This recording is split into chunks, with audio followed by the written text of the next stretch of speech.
نحمدہ ونصلی ونسلم علی رسولہ الکریم اما بعد فاعوذ باللہ من الشیطان الرجیم بسم اللہ الرحمن الرحیم یا ایہا الذین آمنوا اتقوا اللہ حق تقاتہ ولا تموتن الا وانتم مسلمون آمنت باللہ صدق اللہ العظیم وصدق رسولہ النبی الامین المختار الکریم وَنَحْنُ عَلَى ذَلِكَ لَمِنَ الشَّاهِدِينَ وَالشَّاكِرِينَ وَالْحَمْدُ لِلَّهِ رَبِّ الْعَالَمِينَ اللہم صلی وسلم وبارک علی سیدنا و مولانا محمد وعلی آلہ واصحابہ وبارک وسلم صلاۃ و سلاما دائما علیک وعلی آلک واصحابک یا رسول اللہ صلی اللہ تعالی علیہ وسلم۔ عزیزان ملت اسلامیہ، محترم ناظرین و سامعین کرام، قرآن کریم کے چوتھے پارے کے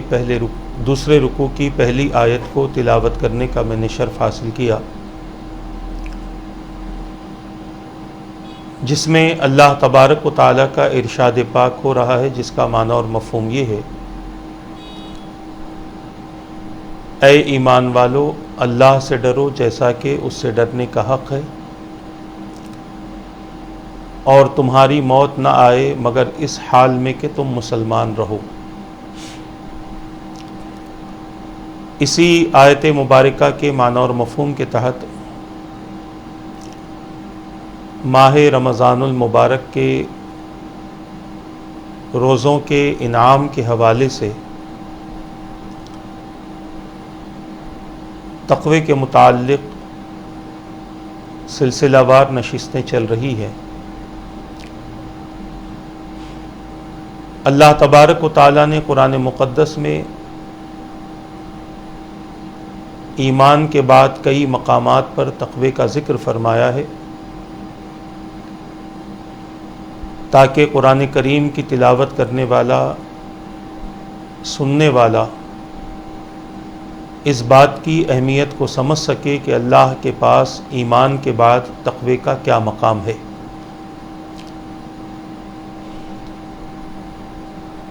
اللہ تبارک و تعالیٰ کا تقوی اختیار کرنے سے بندوں کو بے شمار فائدے حاصل ہوتے ہیں۔ اسی تقوی کے ذریعے بندوں کے اندر اللہ تبارک و تعالیٰ کا خوف اور خشیت پیدا ہوتی ہے، اور یہ چیز اللہ تبارک و تعالیٰ کو اپنے بندوں سے بے حد زیادہ پسند ہے کہ بندہ اللہ تبارک و تعالیٰ کے خوف میں اپنی زندگی گزارتا رہے۔ اسی لیے اللہ کے رسول صلی اللہ تعالیٰ علیہ وسلم نے ایک موقع پر ارشاد فرمایا: اللہ تبارک و تعالیٰ سے خوف رکھنے والا جہنم میں نہیں جائے گا اس طرح سے جیسے دودھ ایک مرتبہ نکال لیا جائے تو دوبارہ اس کو واپس نہیں کیا جا سکتا۔ اسی طرح اللہ کے رسول صلی اللہ تعالیٰ علیہ وسلم کے سینکڑوں فرامین اللہ تبارک و تعالیٰ کے خوف کے حوالے سے اور اس کے انعامات کے حوالے سے ملتے ہیں۔ رسول اکرم صلی اللہ تعالیٰ علیہ وسلم نے اپنی امت کے اندر اللہ تبارک و تعالیٰ کے حوالے سے جہاں پر خوب امیدوں کا ذکر فرمایا، وہیں پر بہت زیادہ اللہ سے خوف میں زندگی گزارنے کا بھی حکم دیا، کیونکہ جو بندہ اللہ تبارک و تعالیٰ کے خوف سے کانپتا ہے، حدیث پاک کا مفہوم ہے جب بندہ اللہ تبارک و تعالیٰ کے خوف سے کانپتا ہے تو اس کے جسم سے گناہ ایسے جھڑ جاتے ہیں جیسے پتجھڑ کے موسم میں کسی درخت سے پتے گرا کرتے ہیں۔ یہ اللہ تبارک و تعالیٰ کا خوف رکھنے والوں کے لیے اللہ کے رسول صلی اللہ تعالیٰ علیہ وسلم کی طرف سے بشارت ہے۔ فی زمانہ اگر ہم دیکھتے ہیں تو انسان کے پاس سب کچھ ہے، بڑے بڑے دعوے بھی ہیں، مگر اللہ تبارک و تعالیٰ کے خوف کے حوالے سے انسان بہت زیادہ کمزور پڑ چکا۔ اس کے باوجود بندہ اطمینان میں ہے کہ ہم بڑے آسانی سے تمام مرحلوں کو گزار لیں گے اور بڑے اطمینان کے ساتھ ہر مرحلے کو طے کر لیں گے۔ حالانکہ رسول اکرم صلی اللہ تعالی علیہ وسلم نے اپنی امت کو زندگی کے بے شمار ایسے مراحل میں تنبیہ فرمائی ہے کہ جس سے آج کا مسلمان بے خبر ہو چکا ہے۔ اگر ہم دو جملوں میں گفتگو کریں تو اللہ کے رسول صلی اللہ تعالی علیہ وسلم نے حقوق اللہ کے حوالے سے اپنی امت کو بہت زیادہ تنبیہ فرمائی، اور حقوق العباد کے حوالے سے اپنی امت کو بہت زیادہ تنبیہ فرمائی، مگر آج ان دونوں معاملات میں ہم نے اپنی زندگی کو ان دونوں معاملات سے خالی کر لیا اور ہم اپنے نفس کی خواہش کی بنیاد پر اپنی زندگی گزارتے ہیں۔ حالانکہ اللہ تبارک و تعالیٰ نے وضاحت کے ساتھ اپنے بندوں کو اس بات کی تعلیم دے دی اور قرآن مقدس میں اس کا تذکرہ فرما دیا۔ ارشاد فرمایا وَأَمَّا مَنْ خَافَ مَقَامَ رَبِّهِ وَنَهَى النَّفْسَ عَنِ الْهَوَىٰ فَإِنَّ الْجَنَّةَ هِيَ الْمَأْوَىٰ۔ اور بہرحال اس کا معنی اور مفہوم یہ، بہرحال وہ شخص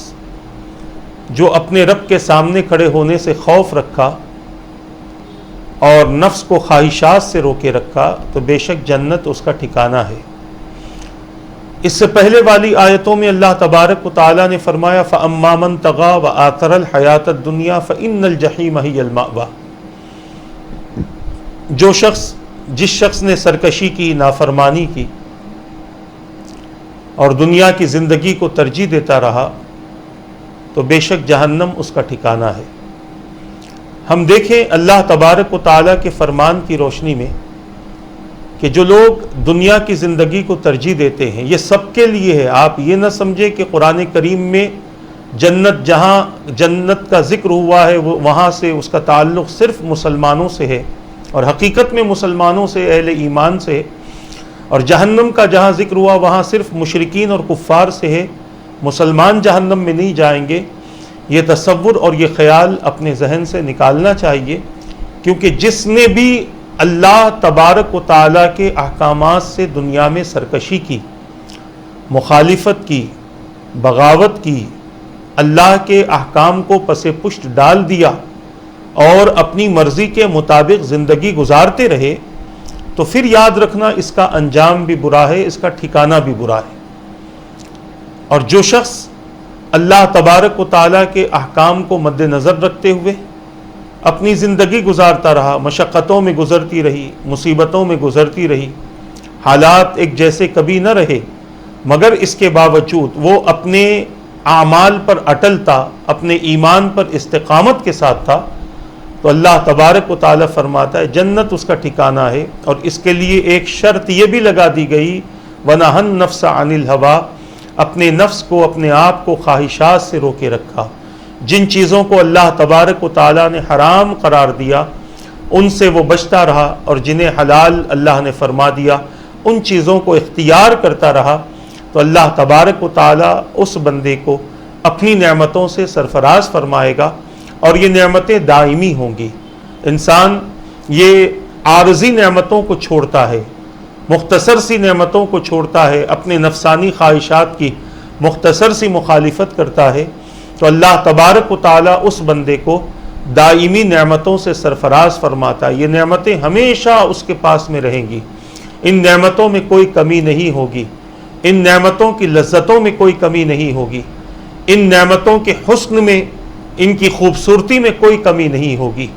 جیسے اللہ تبارک و تعالیٰ نے روز اول عطا کیا، جب تک اللہ تبارک و تعالیٰ چاہے گا اس وقت تک بندوں کے پاس میں وہ نعمتیں ویسی ہی باقی رہیں گی، چاہے وہ نعمت پانی کی شکل میں دی جائے، وہ نعمت مکان کی شکل میں دی جائے۔ دنیا میں کوئی چیز ملتی ہے تو کچھ وقت کے بعد میں اس میں خرابیاں پیدا ہونی شروع ہوتی ہیں. اس کو بنانا پڑتا ہے، اس کو ٹھیک کرنا پڑتا ہے، اس کو رینوویٹ کرنا پڑتا ہے. اگر مکان ہو تو اسے کلر کرنا پڑتا ہے، اس میں چینجز اور تبدیلیاں لانی پڑتی ہیں، اس کا رنگ پھیکا پڑ جاتا ہے. مگر جو چیزیں اللہ تبارک و تعالیٰ اپنے بندوں کو قیامت کے دن عطا فرمائے گا، یہ وہ چیزیں ہوں گی جیسے اللہ نے عطا کیا ویسے ہی وہ باقی رہیں گی. کوئی چیز اور کسی طرح کی تبدیلی اس کے اندر نہیں آئے گی. الٹا یہ ہوگا کہ جب جب بندہ اسے استعمال کرے گا اس کی لذتیں بڑھ جائیں گی،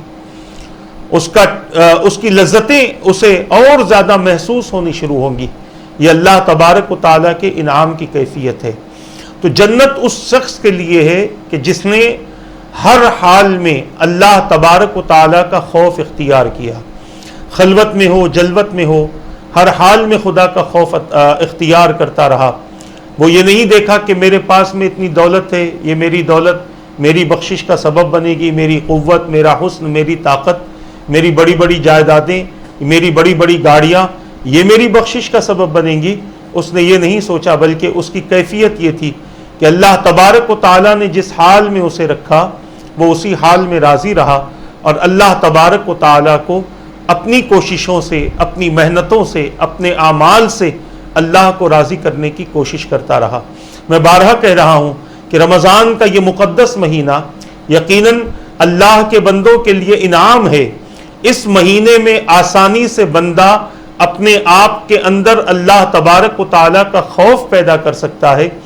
اللہ کے ڈر کے ساتھ اپنی زندگی گزار سکتا ہے. شرط یہ ہے کہ حالت روزہ میں جس قدر ہمارے اندر اللہ کا خوف رہتا ہے، روزہ افطار کرنے سے لے کر سحر کرنے تک یہی خوف اللہ کا اگر ہمارے اندر باقی رہے تو یقیناً اللہ تبارک و تعالیٰ اس انسان کی زندگی کو سنوار دیتا ہے، اور یہ رمضان اس کے لیے تقوی کا سبب بنا کر پوری زندگی اس بندے کو اپنے متقین بندوں کی فہرست میں شامل فرماتا ہے. اس سے پہلے نشستوں میں آپ حضرات کے سامنے اللہ کے ان بندوں کی گفتگو کی گئی تھی جنہوں نے اللہ تبارک و تعالیٰ کے خوف سے اپنی زندگی گزاری ہے. میں نے اس نشست میں بھی کہا تھا سینکڑوں نہیں لاکھوں کی، ہزاروں نہیں لاکھوں کی تعداد میں ایسے اولیاء اکرام کے واقعات موجود ہیں جنہوں نے اللہ تبارک و تعالیٰ کا خوف رکھ کر اپنی زندگی گزاری، اور آج وہ اللہ کے محبوب اور مقرب بندوں میں شامل ہیں. آج ان کا نام ہم بڑی عزت و احترام کے ساتھ لیتے ہیں. عزیزان ملت اسلامیہ، بات ایسی نہیں ہے کہ صرف حضور پاک صلی اللہ تعالیٰ علیہ وسلم کے امت میں ایسے اللہ والے گزرے ہیں جنہوں نے اپنی زندگی کو اکثر تبدیل کر دیا اور اللہ تبارک و تعالیٰ کے خوف میں گزارنے لگے. حضور اکرم صلی اللہ تعالیٰ علیہ وسلم سے پہلے جو امتیں گزری ہیں، انبیاء کی جو امتیں گزری ہیں، ان انبیاء کی امتوں میں بھی کچھ افراد ایسے تھے جنہوں نے اپنی زندگی کو تقوی کی راہ پر چلا دیا تھا اور صراط مستقیم پر قائم تھے. انبیاء کی طرف سے جو احکامات ملتے تھے ان احکامات کو قبول بھی کرتے تھے اور اس پر عمل بھی کرتے تھے، اور اللہ تبارک و تعالیٰ کی بارگاہ سے مقامات حاصل کرتے تھے.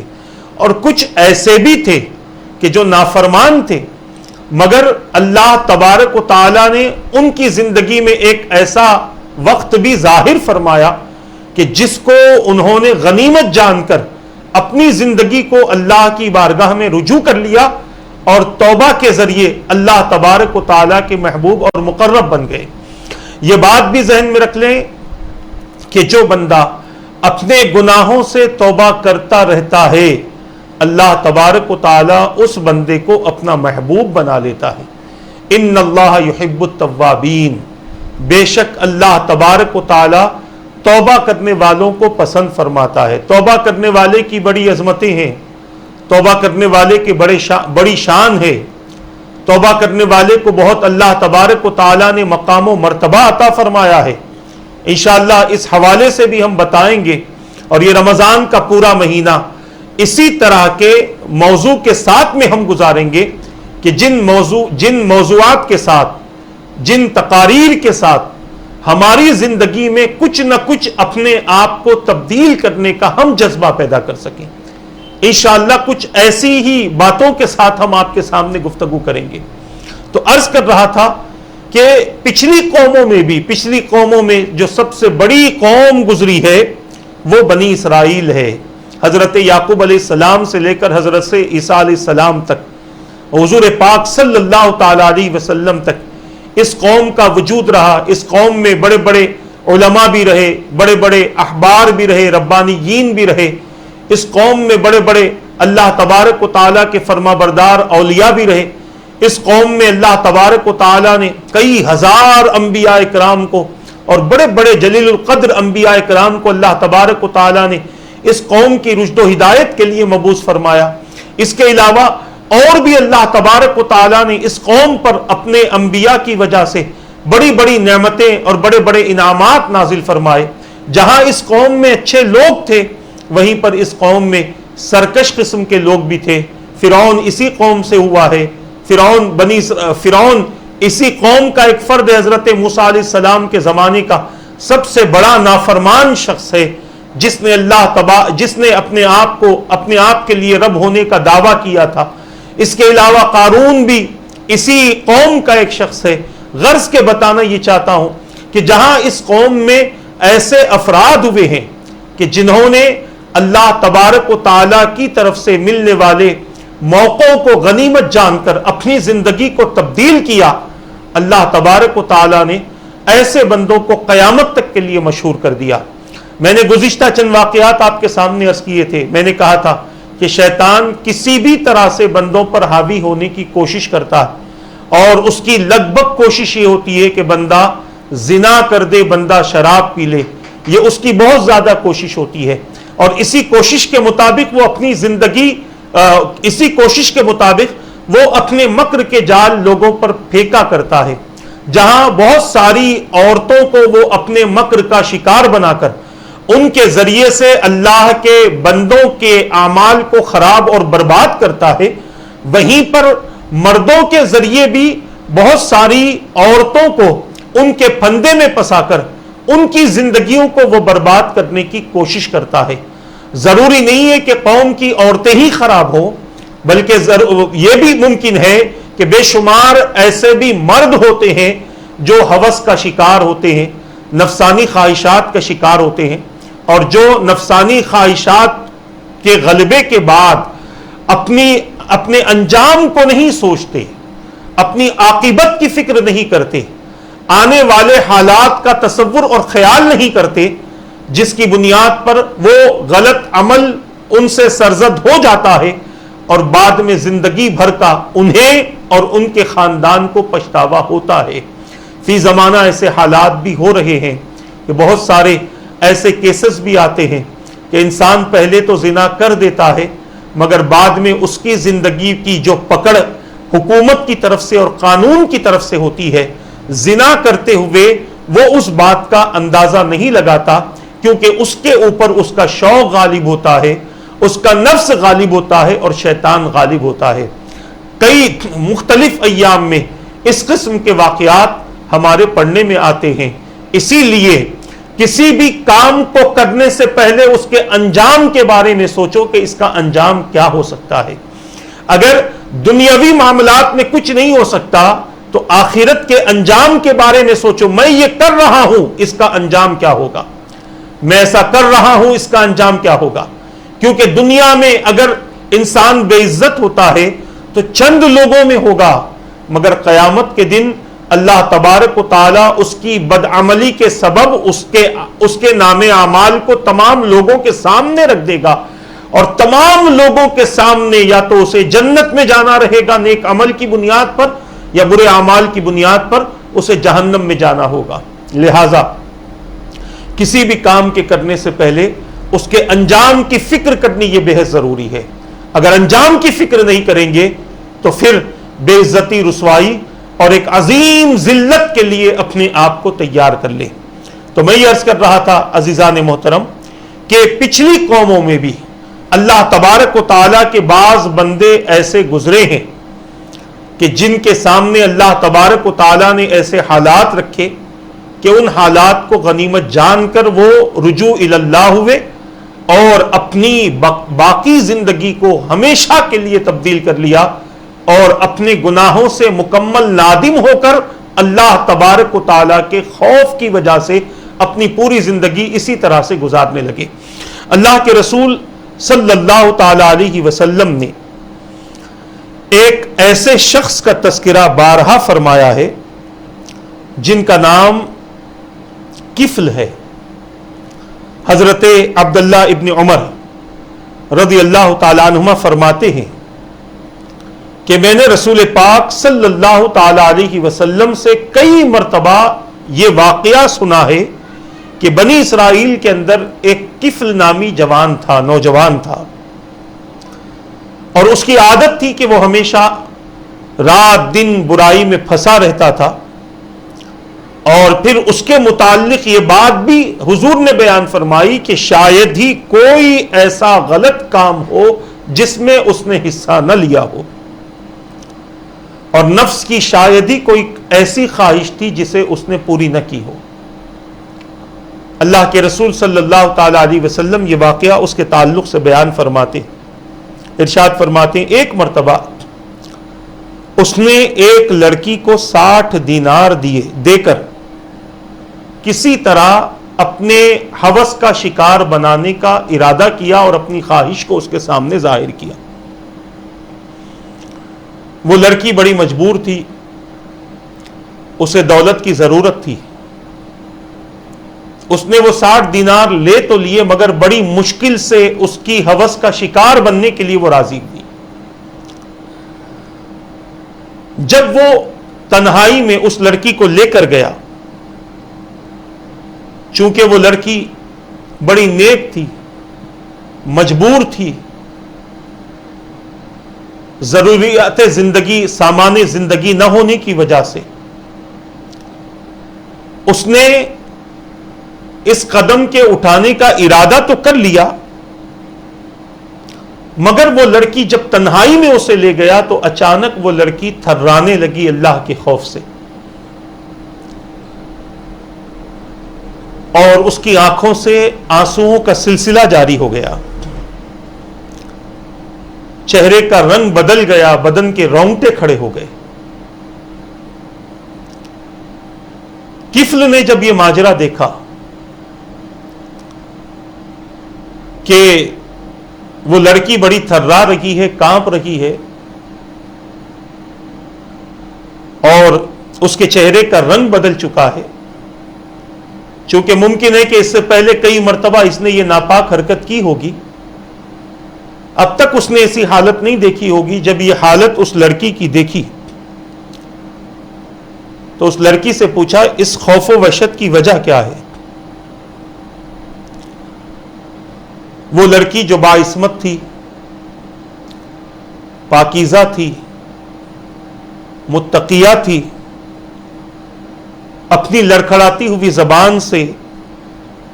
کفل کو جواب دیتی ہے کہ مجھے اس وقت میں اللہ تبارک و تعالیٰ کے عذاب کا خیال آ گیا ہے، کیونکہ ہم ایک ایسے کام میں ملوث ہونے جا رہے ہیں جس کو ہمارے خالق و مالک نے حرام قرار دیا۔ جو فعل، جو کام ہم کرنے جا رہے ہیں یہ برا کام ہے، دنیا میں تو اس کی رسوائی ہوگی ہی ہوگی، مگر آخرت میں بھی اللہ تبارک و تعالی اس برے عمل کی وجہ سے رسوا فرما دے گا۔ اور اللہ کی قسم کھا کر کہتی ہوں کہ میں نے کبھی بھی اللہ کی نافرمانی کی جرات نہیں کی ہے۔ یہ تو میں اس لیے راضی ہو گئی کہ مجھے حاجت ہے اور فقر و فاقہ کے ساتھ میری زندگی گزر رہی ہے، اور آج میری زندگی نے مجھے یہ دن دکھا دیا کہ اپنی زندگی کو بچانے کے لیے اپنے جسم کو داؤ پر لگانا پڑ رہا ہے۔ اور پھر مجھے اس بات کا احساس بھی ہے کہ جس رب نے مجھے پیدا کیا ہے اس کے دیکھتے ہوئے میں اس کی نافرمانی کر رہی ہوں، اور اپنے دامن عفت کو میں داغدار کرنے پر آمادہ ہو چکی ہوں۔ لیکن اے کفل، بخدا مجھے خوف خدا اندر سے گھلایا جا رہا ہے. اللہ تبارک و تعالی کے مختلف عذابات میری نگاہوں کے سامنے آ رہے ہیں. آج کا دن صرف 2-4 لمحات کے لیے خوشی کا ہوگا، مگر اس کے بعد زندگی بھر کسی کو منہ دکھانے کے قابل نہ رہوں گی، اور پھر مرنے کے بعد اللہ تبارک و تعالی کے عذاب کا حصہ بن جاؤں گی. اے کفل، میں تجھے یہ نصیحت کرتی ہوں کہ اس بدکاری سے باز آ جا، مجھ پر بھی رحم کر، اپنے آپ پر بھی رحم کر، اور اللہ تبارک و تعالیٰ کو منہ دکھانا ہے یہ تصور اپنے اندر پیدا کر لے. جب اس خاتون نے، اس نیک خاتون نے کفل کے سامنے یہ نصیحت آمیز کلمات استعمال کیے تو کفل کی جو بری خواہش تھی وہ بری خواہش ختم ہو گئی، اور اس کے اندر اللہ تبارک و تعالی کا خوف پیدا ہو گیا. ایک ایک بات ایک ایک تیر بن کر کفل کے دل میں چبھنے لگی، اور وہ سوچنے لگا کہ آخر میں یہ کیا کر رہا تھا اور کتنا بڑا جرم کر رہا تھا. اس کے سامنے بھی وہ تمام حالات آ چکے تھے کہ اگر میرا یہ راز کھل گیا، ویسے تو وہ بدنام تھا ہی تھا، مگر اگر یہ بات بھی کھل جاتی تو یقیناً لوگوں کے سامنے ندامت و شرمندگی اٹھانی پڑتی، اور قیامت کے دن ایک اور وبال اس کے جسم پر آ جاتا.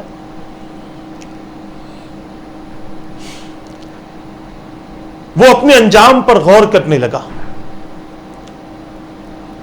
اس کی یہ پہلی غلطی نہیں تھی، اس نے بہت زیادہ غلطیاں کی تھی، اور پھر دل کی کیفیت ایسی بدلی کہ وہ بہت زیادہ دھاڑے مار کر رونے لگا، اور روتے روتے اس خاتون سے کہا کہ اے پاک باز عورت، تو محض ایک ناکردہ گناہ پر اس قدر اللہ تبارک و تعالی سے خوف رکھ رہی ہے، میری تو ساری عمر بدکاریوں میں گزر گئی، میں نے اپنے منہ کی طرح اپنے چہرے کو بھی سیاہ کر لیا ہے، اور عذاب الہی کی کبھی بھولے سے بھی میں نے پرواہ نہیں کی. پھر کہنے لگا کہ میرا مالک مجھ سے کس قدر ناراض ہوگا، فرشتے کس قدر غصے کی نظر سے میری طرف دیکھ رہے ہوں گے. کہنے لگا اے خاتون، مجھے تو تیری بنسبت زیادہ خدا سے ڈرنا چاہیے تھا، مگر اب تو گواہ رہنا، میں نے اپنے سارے گناہوں سے صدق دل سے توبہ کر لی ہے، اور آئندہ کبھی بھی اپنے مولا کو ناراض نہیں کروں گا. میں نے جو رقم تجھے دی ہے وہ تو اللہ کے واسطے رکھ لے، اور میں اپنی حرکت سے تجھ سے بھی معافی چاہتا ہوں، تو مجھے معاف فرما دے. حضور اکرم صلی اللہ تعالی علیہ وسلم نے یہ واقعہ بیان فرمانے کے بعد ارشاد فرمایا کہ جب کفل رات کو سویا تو اس کا انتقال ہو گیا. خوف اس قدر پیدا ہو چکا تھا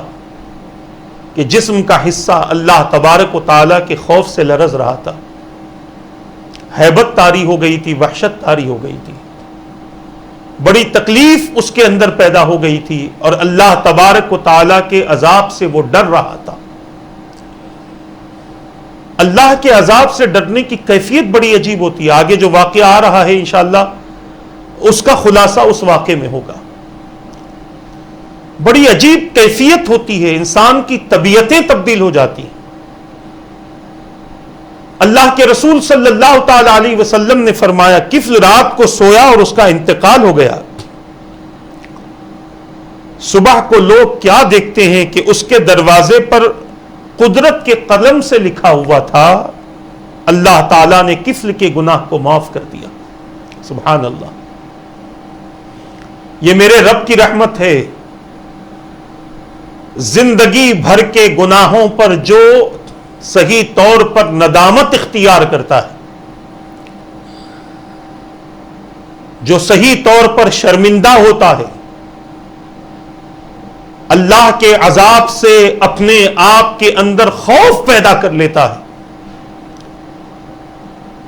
تو اللہ تبارک و تعالیٰ اس بندے پر گناہوں کو باقی نہیں رکھتا، بلکہ اس خوف و خشیت کی بنیاد پر اس کے سارے گناہوں کو معاف فرما دیتا۔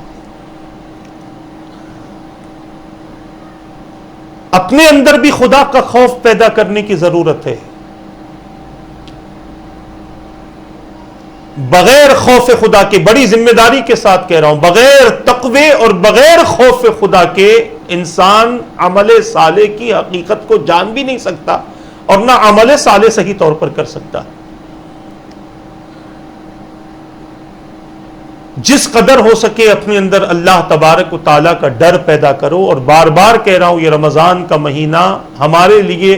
اللہ تبارک و تعالیٰ کا ایک انعام ہے کہ اس کے ذریعے اللہ تعالیٰ اپنے بندوں میں اپنا خوف پیدا فرماتا ہے۔ اس حدیث پاک کو سنن ترمذی میں امام ترمذی نے نقل فرمایا، حدیث نمبر 297 297 پارٹ 9 میں، اور حدیث نمبر 2684 امام حاکم نے مستدرک میں، امام بہقی نے شعب الایمان میں، اور جمع الجوامع میں امام سیوطی نے اس روایت کو نقل فرمایا ہے۔ اللہ کے رسول صلی اللہ تعالی علیہ وسلم نے یقیناً اپنی امت کو اللہ تبارک و تعالیٰ کا خوف رکھنے کی وجہ سے بے شمار بشارتیں عطا فرمائی، خوشخبریاں عطا فرمائی۔ میں نے جیسے کہا آپ کے سامنے کہ جن کے دلوں میں اللہ تبارک و تعالیٰ کا خوف پیدا ہوتا ہے، ان کے دلوں کی کیفیت بڑی عجیب ہوتی ہے۔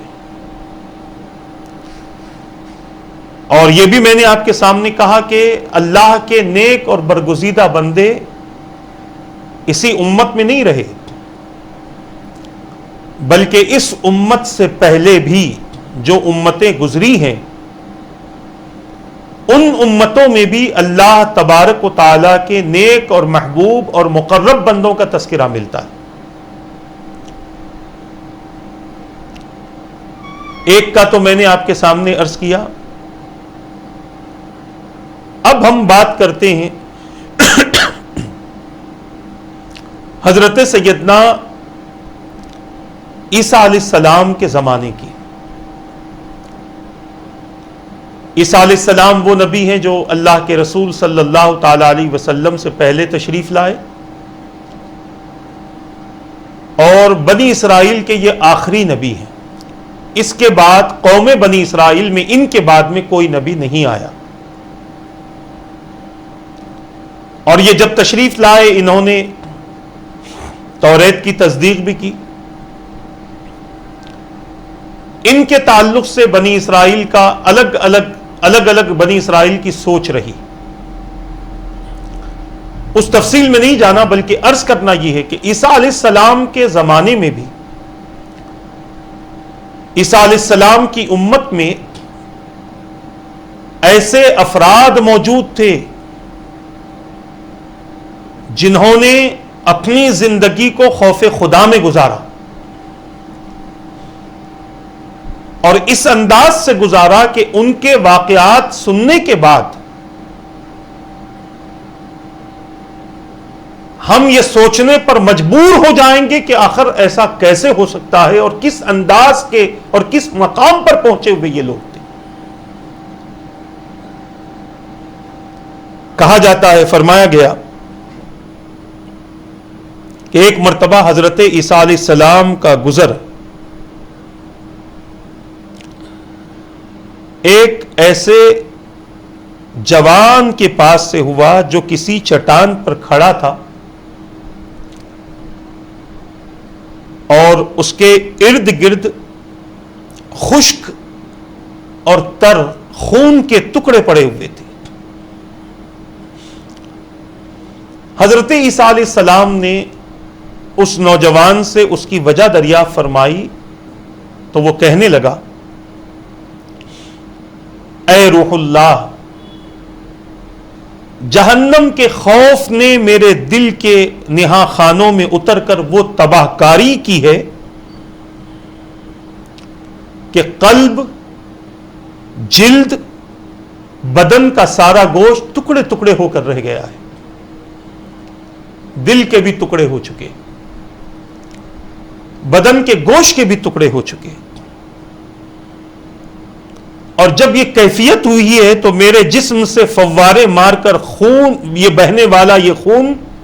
جو آپ خشک اور طری کی صورت میں دیکھ رہے ہیں، یہ خون اسی کے باعث ہے. اس کیفیت کی وجہ سے میرے جسم کے خون کی یہ حالت ہوئی ہے. حضرت سیدنا عیسیٰ علیہ السلام نے جب یہ بات سنی، اپنی قوم کے پاس میں تشریف لائے اور لوگوں کو جمع کر کے فرمایا، لوگوں ذرا دیکھو کہ یہ تو اس دنیا کے انسان کا حال ہے کہ محض جہنم کے خوف سے نہ صرف اس کی جلد بلکہ پورا بدن تباہ ہو کر رہ گیا.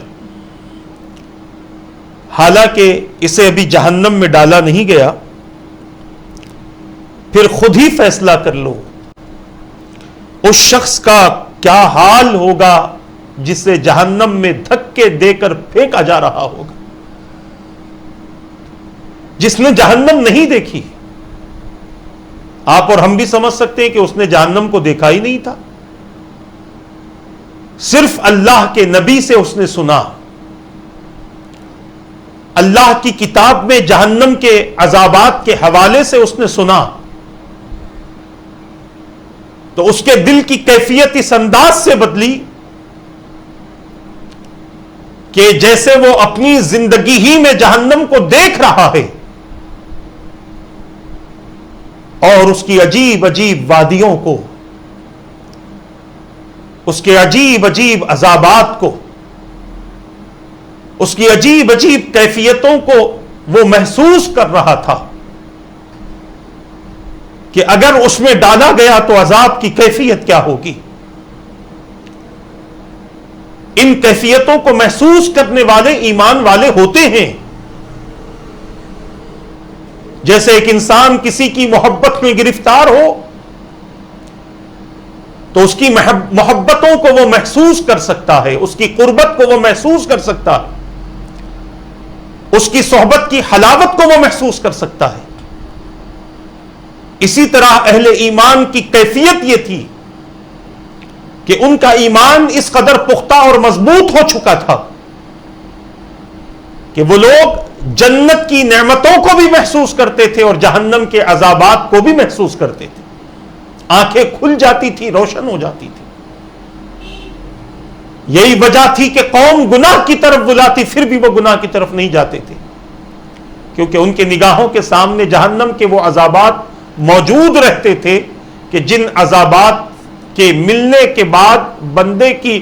جسم، بندے کا بدن، بندے کی کیفیت، بندے کی جلد مکمل طور پر جھلس جاتی اور مکمل طور پر برباد ہو جاتی.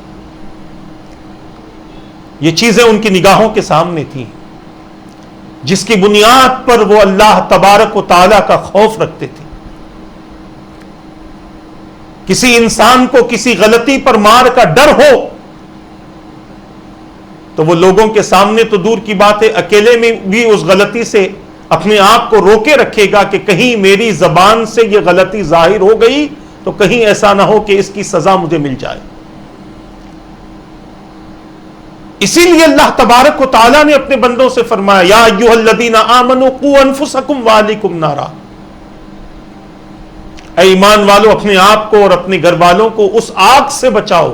وقودھا الناس والحجارہ، جس کو تیز کرنے کے لیے لوگوں اور پتھروں کا استعمال کیا جائے گا. آج ہمیں جہنم کی حقیقت کا اندازہ نہیں ہے،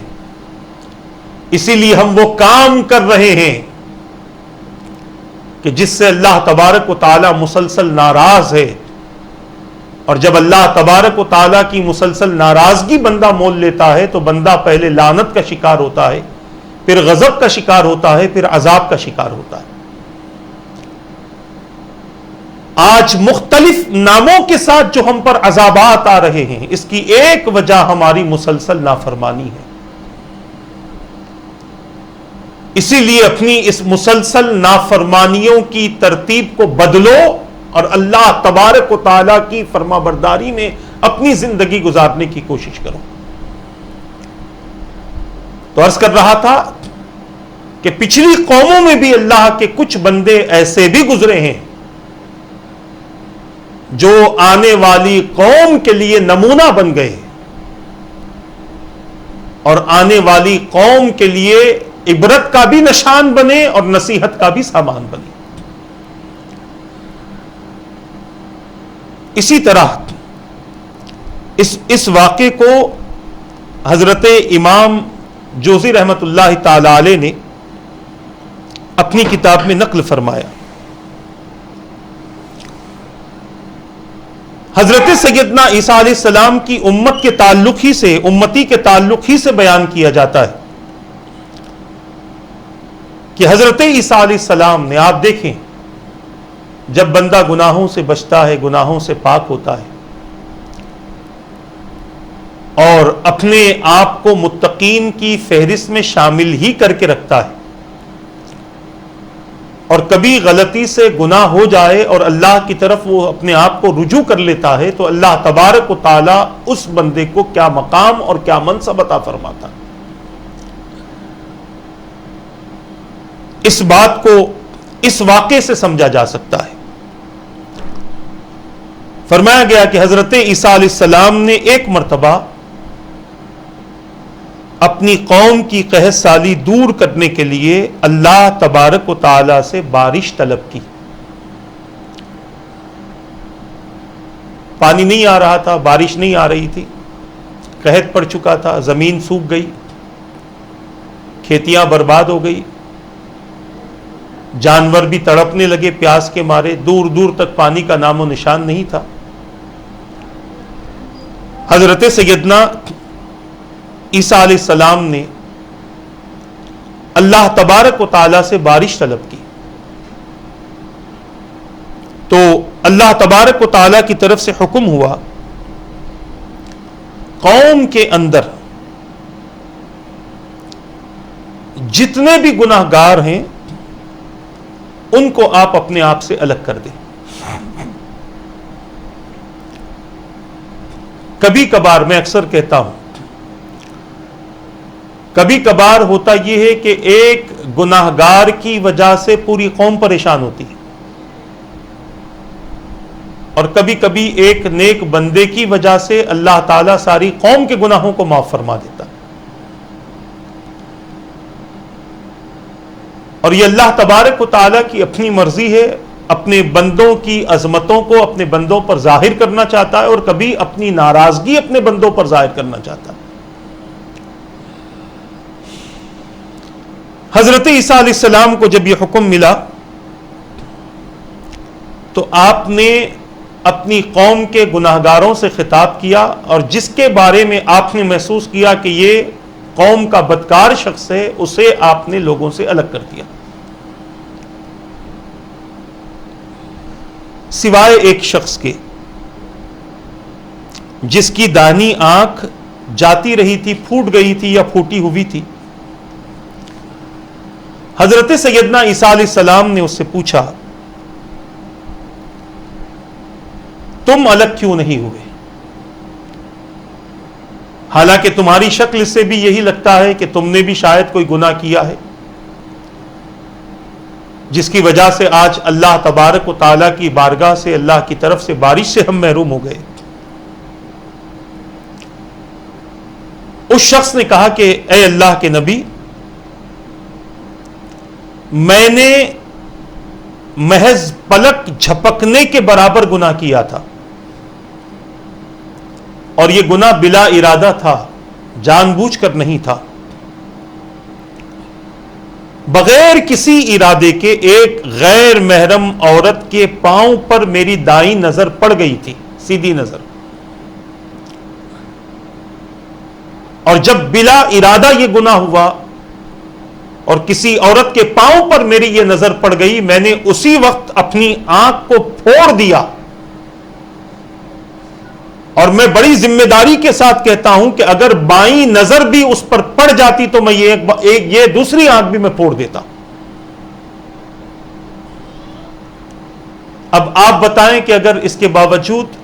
میں ان لوگوں میں شامل ہوں جن سے میرا رب ناراض ہے تو میں ان لوگوں میں شریک ہو جاتا ہوں۔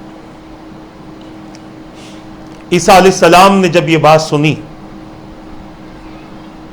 آپ رونے لگے اور فرمایا کہ اب تم دعا کرو اور میں آمین کہوں گا۔ چنانچہ جب اس نے اپنے ہاتھ آسمان کی طرف بلند کیے اور کہا اے اللہ، تو نے ہمیں پیدا کیا ہے اور رزق کی کفالت خود اپنے ذمے پر رکھی ہے، لہذا ہم پر تیز بارش نازل فرما دے۔ ابھی یہ دعا مکمل نہ ہوئی تھی کہ آسمان سے پانی برسنے لگا اور لوگوں کی کیفیت یہ ہوئی جن کے حلق پانی کے نہ ہونے کی وجہ سے خشک ہو چکے تھے، انہوں نے اپنے حلق کو پانی سے بھگو لیا اور خوب سیرابی حاصل کی۔ اس واقعے کو بھی حضرت امام جوزی رحمت اللہ تعالی علیہ نے اپنی کتاب میں نقل فرمایا ہے۔ عزیزان ملت اسلامیہ، اس طرح کے بے شمار واقعات ہمیں تاریخ کی کتابوں میں ملتے ہیں جس میں ہمارے اکابرین کے تقوی کا ذکر ہے،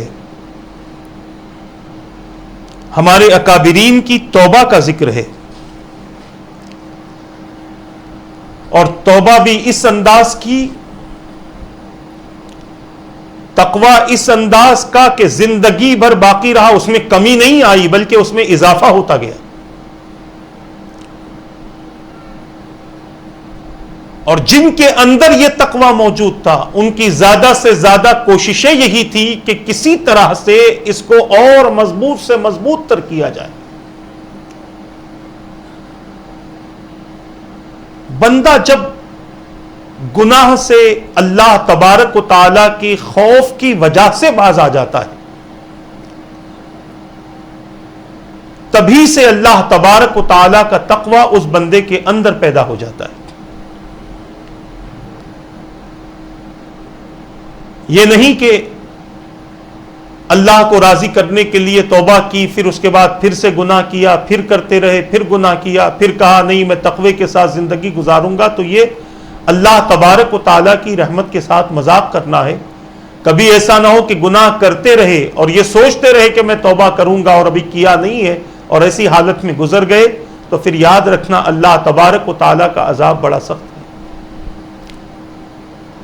نبی عبادی انی انا الغفور الرحیم وان عذابی هو العذاب العلیم۔ بخشنے پر آئے تو بہت زیادہ بخشتا ہے اور رحم فرماتا ہے۔ اللہ نے اپنے حبیب سے فرمایا میرے بندوں کو خبر دے دیں کہ میں بہت زیادہ بخشنے والا، رحم کرنے والا ہوں، اور یہ بھی خبر دے دیں کہ میرا عذاب بڑا دردناک بھی ہے۔ صرف وقتیہ عذاب نہیں ہے، بہت دردناک عذاب ہے۔ تھوڑا سا معمولی سا بھی عذاب دردناک ہوگا، مختصر سا عذاب۔ تو عرض کر رہا تھا، جو لوگ اللہ تبارک و تعالیٰ کی بارگاہ میں رجوع ہوتے ہیں صدق دل کے ساتھ،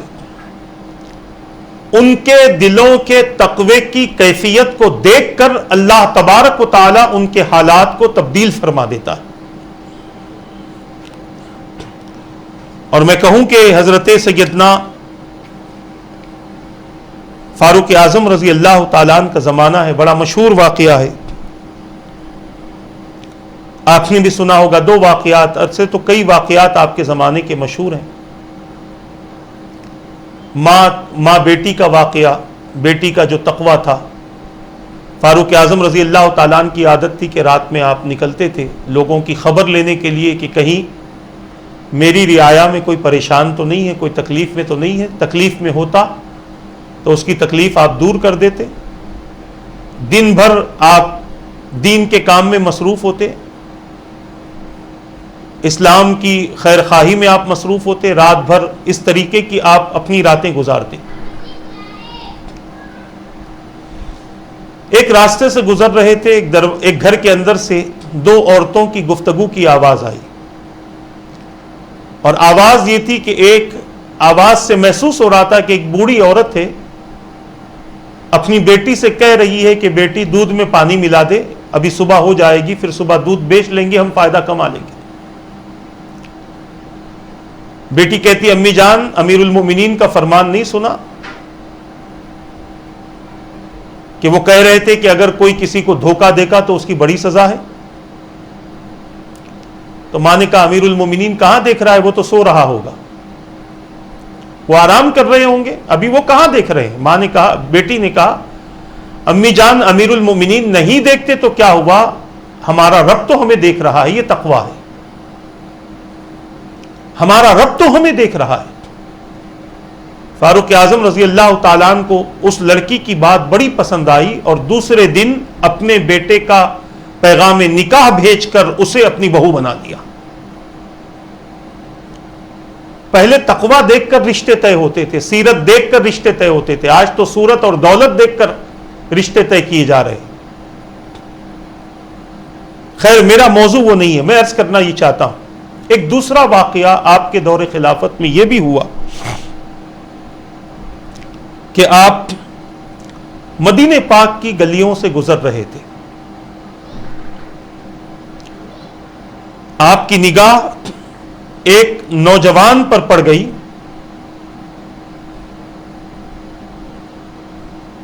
جس کی کیفیت یہ تھی کہ وہ اپنے کپڑوں کے اندر شراب لیے جا رہا تھا۔ شراب کی بوتل چھپائے وہ جا رہا تھا۔ فاروق اعظم رضی اللہ تعالیٰ عنہ کو جب وہ سامنے سے آتا ہوا دیکھا تو وہ ڈر گیا اور خوف سے کانپنے لگا۔ اور کانپنا کیوں نہ ہو، کیونکہ فاروق اعظم رضی اللہ تعالیٰ عنہ اس شخصیت کا نام ہے جن کو دیکھ کر شیطان بھی ڈرتا ہے، یہ اللہ کے رسول کا فرمان ہے۔